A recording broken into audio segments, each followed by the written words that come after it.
أيضا بالإعلان عن فريق جبهة البوليزاريو هنا في أرض الأحرار في الجزائر العاصمة. نستمع، أو قبل أن نشاهد هذه الصور نستمع أولا لما قاله سفير الصحراء الغربية بالجزائر عقب الإعلان الرسمي عن تأسيس فريق جبهة البوليزاريو اللي يمثل هذا البلد بداية من اليوم، وسيكون فيه لقاء ودي أمام مولودية الجزائر يوم السبت 20 ماي، هي ذكرى اندلاع ثورة البوليزاريو 50 سنة على هذا التاريخ.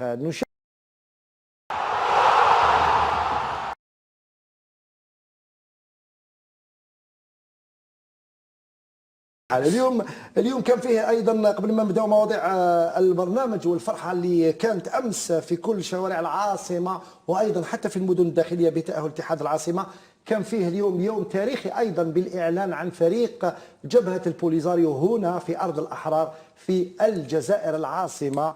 نستمع، او قبل ان نشاهد هذه الصور نستمع اولا لما قاله سفير الصحراء الغربيه بالجزائر عقب الاعلان الرسمي عن تاسيس فريق جبهه البوليزاريو اللي يمثل هذا البلد بدايه من اليوم، وسيكون فيه لقاء ودي امام مولوديه الجزائر يوم السبت 20 ماي، هي ذكرى اندلاع ثورة البوليزاريو 50 سنة على هذا التاريخ. نشاهد ما قاله السيد السفير اليوم في الندوة الصحفية التي جمعت أيضا رئيس المولودية حجر جم، المدرب بومال، وأيضا مدرب المنتخب الصحراوي.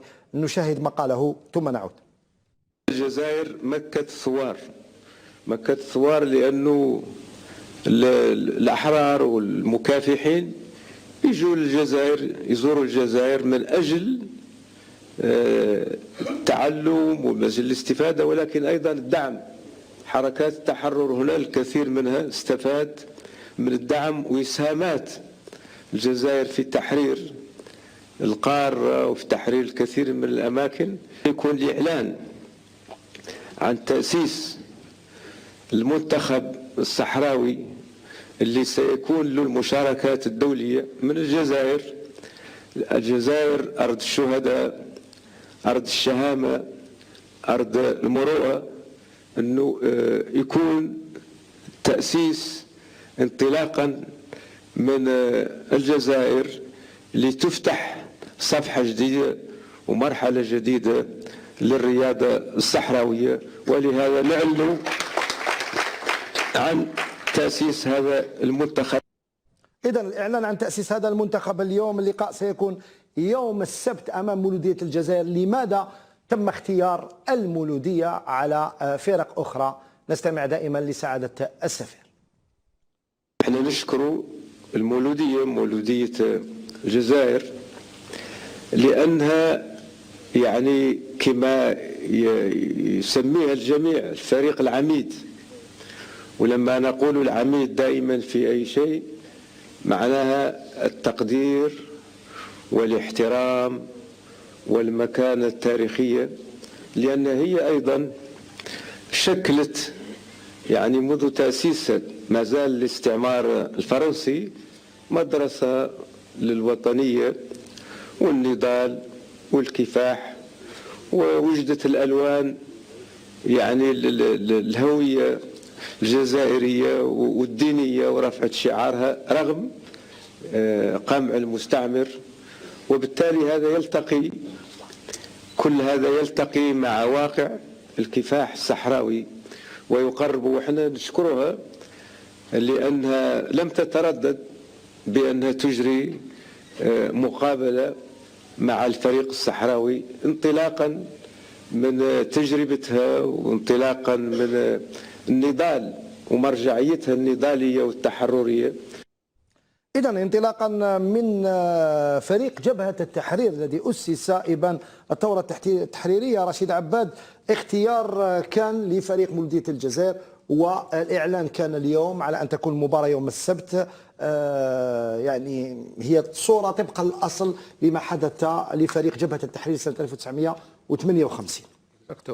نظن انتهج نفس الأسلوب الذي انتهجته حزب جبهة التحرير إبان الثورة التحريريه الجزائريه اليوم هما ثاني خذوا نفس الطريقه باش يعنوا على انشاء فريق وطني تاع الصحراء الغربيه، باش ثاني كيدافعوا على القضيه تاعهم من الجانب الرياضي ويسمعوا القضيه تاعهم من الجانب الدولي، لان اليوم نحبوا ننكروا كره القدم ولات يعني لعبه عالميه تقدر تسوق بها كل كاع لي ميساج اللي تحب تجوزهم تقدر تسوقهم به كره القدم. كل الرسائل اليوم هذا يسانسكري اون دروات لينا افيك سيت. نعم، نستمع لما قاله رئيس المولودية الذي كان حاضر في الندوة الصحفية حول خيار المولودية لمواجهة المنتخب الصحراوي. يطيب لي باسمي وباسم جميع أعضاء نادي مولودية الجزائر خاصة والشعب الجزائري بشكل عام أن أرحب بالأشقاء من الجمهورية الصحراوية في بلدهم الثاني الجزائر. وتتمثل رمزية هذه المباراة في كونها مباراة احتفالية بمناسبة إعلان الرسمي عن تأسيس فريق جبهة البوليزاريو الصحراوية لكرة القدم.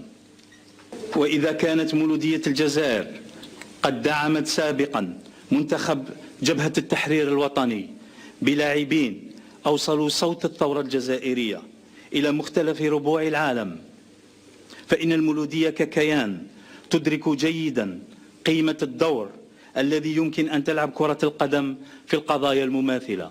نبارك للشعب الصحراوي الشقيق التأسيس هذا المنتخب والذي نتمنى له أن يكون بادرة خير للجمهورية الصحراء الغربية.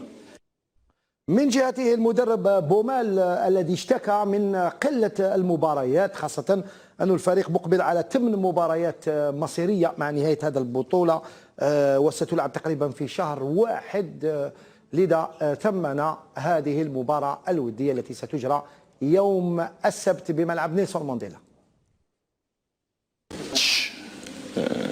Comme celui-ci nous permet, Mouloudia, de nous préparer dans nos objectifs qui sont les 8 derniers matchs de championnat. Donc les entraînements c'est bien, les matchs entre nous c'est bien, mais c'est toujours mieux de pouvoir jouer des matchs face à une équipe qui ressemble vraiment à de la compétition. Donc c'est cette opportunité pour moi afin de préparer les 8 derniers matchs qui nous restent. Parce qu'il va y avoir 8 matchs en un mois, ça va être un véritable marathon. Et jouer des matchs de haut niveau, c'est ce qui nous permet au mieux de nous préparer. Je sais qu'il y a des joueurs qui jouent dans des championnats en Europe, qui jouent dans des championnats de seconde ou troisième division en Europe. Donc on aura face à nous des joueurs qui seront motivés et préparés.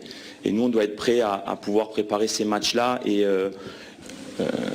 comme celui-ci nous permet, nous, Mouloudia, de nous préparer dans nos objectifs qui sont les 8 derniers matchs de championnat.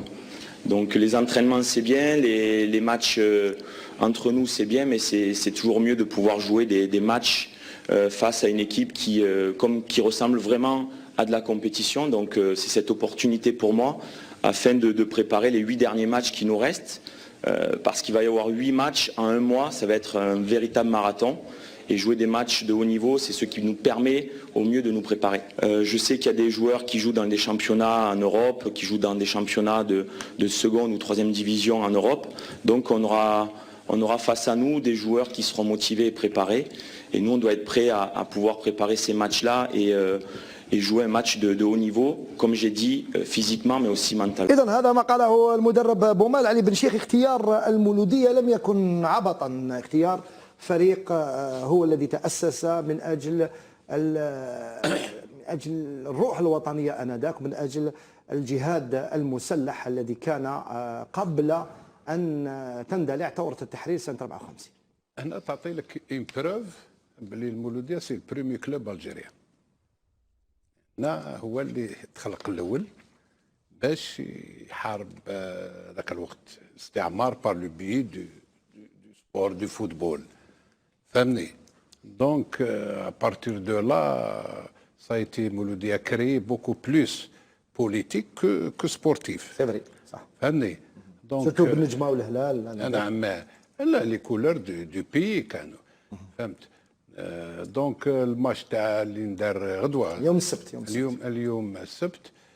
الفريق الصحراوي اللي تكريا اليوم اللي تكريا سي اللي فا دون لو ميم ا بو بري لو ميم سونس. جو لور سويت بوكو دو سكسي، نتمنى لهم النجاح. النجاح هذا ما نتمناوه. كري سوكلو هذا المنتخب سي عبد القادر شنيوني في هذا الوقت بالذات في الذكرى ال50 لاندلاع الثوره الصحراويه، وايضا على علاقه وطيده واختيار الجزائر ربما للتشبه ايضا كما قالها السيد سفير بفريق جبهه التحرير. احنا نعرف ان في 58 عندما تاسس منتخب جبهه التحرير الوطني كان هو الممثل، وكان في كل ما يروح يلعب سواء كان في خاصه في اوروبا الشرقيه يوغوسلافيا وكل البلدان اللي راح لها كان يمثلنا سياسيا. نعم، قبل ما تكون كانت مباريات رياضيه، ولكن هذا حتى يوصل الكلام وحتى يوصل المعلومه عن الثوره الجزائريه. هذا هو دور، وعلى كل المنتخب الصحراوي راح يعمل نفس الشيء باش يوسع رقعه الاعتراف ويوسع اعتراف بهذا البلد. فراح يتنقلوا من دون شك لعده بلدان واللي من اجل الاعتراف بهذا البلد. نعم، على كل حال كان هذا اليوم الاعتراف او نعرفوا بركو اللاعبين تاعهم وين ينشطوا. هما قالوا قال لك ينشطوا في البطوله الاسبانيه، كاين اللي يلعب في الدرجه الثالثه، وكاين لاعبين ايضا من فرنسا وهما قال كاين لاعبين حتى مازالهم دي زيتيديون يعني طلبه جامعيين في على كل حال نغلق هذا الملف وسنتحدث بالتاكيد عن هذه المباراة التي ستلعب يوم السبت. الدخول سيكون مجاني لملعب نيلسون مانديلا، لكن المرور لازم يكون على تذكرتي لحجز الأماكن لمن حضور هذا العرس وهذا الحفل في لقاء سيكون ودي بين منتخب الصحراء الغربية ونادي مولودية الجزائر. نبدأ مع أول فقرة اليوم في حصتنا اللي هي الاتحاد، اتحاد العاصمة في نهائي